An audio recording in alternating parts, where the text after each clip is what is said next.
From Notre Dame Stadium, I'm Tim Priester with Tim O'Malley and John Brice, and this is Irish Illustrated's Instant Analysis, brought to you by the RVMH Hall of Fame and the Northern Indiana Event Center in Elkhart, Indiana. Well, guys, Notre Dame, 23.5-point favorite today. I think we all expect Notre Dame to be able to score a bunch of points, but before we get into that, let's talk a little bit about the challenge for the Notre Dame defense. I think, a lot of people are feeling really good about the Notre Dame defense the last two performances, but this is going to be a real challenge. C.J. Bailey and Hollywood Smothers and tight end Justin Jolie and wide receivers Terrell Anderson and Noah Rogers.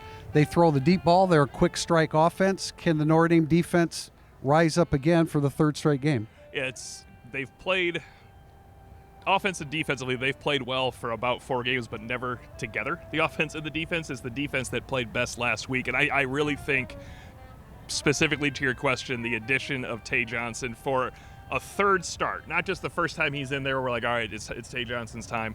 Leonard Moore back now for 2 starts. I think the secondary will put forth its best overall sound performance. I'm not saying they're going to pick off 4 passes like they did last week, but I just think you'll see the Notre Dame secondary play Notre Dame football more so because it's their third game playing together now, and I count Leonard Moore once you're back in as the guy that never left because he's obviously the best in the country at what he does. Yeah, no, I agree. I think the secondary's playing very well, but we talked about this during the week. JB, Devontae Smith not in the lineup. I think everybody's been around Notre Dame has been excited about what Dallas Golden brings to the equation, but put him in the starting lineup and playing more snaps. What do you think? I think that Dallas Golden continues to prove he's ready for it. He's a name that we heard all the way back in the spring and when we visited with Marcus in late May as a guy that they thought would come in and contribute early. Obviously, they didn't expect to have him in the starting lineup this early, but he's proved he's ready for it. And the thing that's stood out to me about the Notre Dame defense in recent weeks is it has cut down on the opposition explosive, and I think that's another key thing today. North Carolina State, as you alluded to, TP, does have a number of quick strikes to its credit this year, but you can frustrate that offense if you make it work and make it have to put together methodical drives. And then in an homage to Waffle House, the Irish defense has to make sure that it gets Hollywood smothered and covered and tackled. Well, both teams are quick strike offense, big play offense, and that's why I'm a little bit surprised at the over-under being below 60. It's been above the last couple of weeks. I just see this as a high-scoring game, and it's mainly really because of the Notre Dame offense. C.J. Carr, what he's doing, the running game with Love and Price. The receivers are playing well. The offensive line's really starting to come of age. And then you look at that, I've been saying all week about the NC State secondary being banged up, but you can add the linebacker crew to that too. They're up against it today. They have a top 25 defense on first and second down. There's a giant problem with that, though. There's another down. And North Carolina State has given up to FBS opponents 48% on third down. Notre Dame's top 20 on third down already with struggles in third and 1 situations. If Notre Dame can get short yardage ironed out, they should live on the money down because NC State has really struggled in that regard. We talk about the explosiveness. You say both teams are explosive.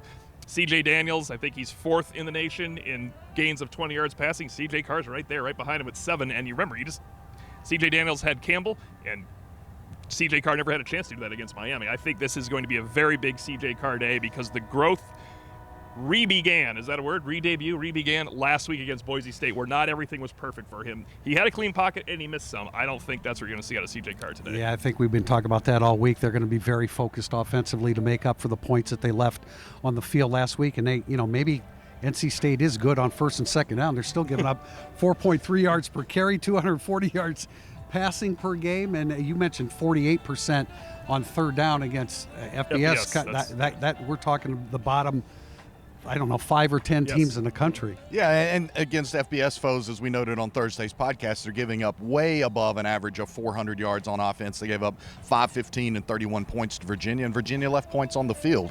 And to the note about C.J. Bailey and his downfield passing being slightly ahead of C.J. Carr, let's not forget, not only has he played an FCS team, he's played 1 more game than C.J. Carr as well. NC State comes in having already played 6 games on the season. I've been saying all week, Tim, that NC State doesn't have a pass rush. What I should have said all along was they haven't really been able to get to the quarterback. I know in the interview that you had with 24/7 NC State, they have been able to apply a little bit of pressure.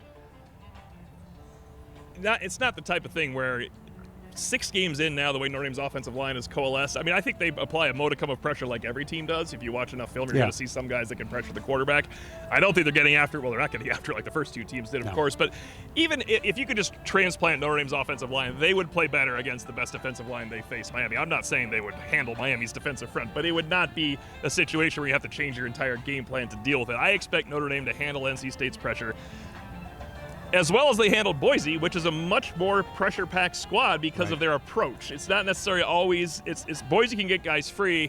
NC State, I think, is going to struggle against Notre Dame's offensive line. I do like NC State's defensive ends, Harsh and Sloan. Those guys are pretty good. Just remember last time they came in here with their defensive ends with Bradley Chubb in that front. And Exactly. Notre Dame handled it. Well, and where they're lacking here now is they're not going to get a lot of productivity from their tackles. And so I think Notre Dame's offensive line has a chance once again to continue to build upon what they've been doing. Well, and not only is NC State in its first year with Kurt Roper as offensive coordinator, it has a brand new defensive coordinator as well, because Tony Gibson is now the head coach at Marshall. So we've talked a lot and focused on Notre Dame's transition and Chris Ash, but NC State is living its own transition this year after Tony Gibson had been the lifeblood of that program and had been defensive coordinator for 6-7 years. The kicking situation for Notre Dame, we'll find out today. Noah Burnett was expected to follow through with practice on Thursday after we talked to Marcus Freeman and come into this game as the kicker, but we don't know for sure. I don't think this is the kind of game that's going to come down to a kick, but you really need to get Noah Burnett right as soon as possible. I'd like to see Noah Burnett kick a field goal today because he's going to have to kick one next week against USC. He might have to kick a very important field goal next week against USC. No doubt. Yeah, I was just going to follow up before you stole my thunder there, T.O., and say we need to see Notre Dame attempt a field goal beyond 40 yards, and we need to see Notre Dame make a field goal beyond 40 yards. We harped on it all last year and said at some point in time they would need Money Mitch. They didn't need him until the Orange Bowl, but when they needed him, they really needed him. They're going to need Noah Burnett over the balance of this season. That's it. Pregame Notre Dame NC State. This has been Irish Illustrated's Instant Analysis, brought to you by the RVMH Hall of Fame and the Northern Indiana Event Center in Elkhart, Indiana.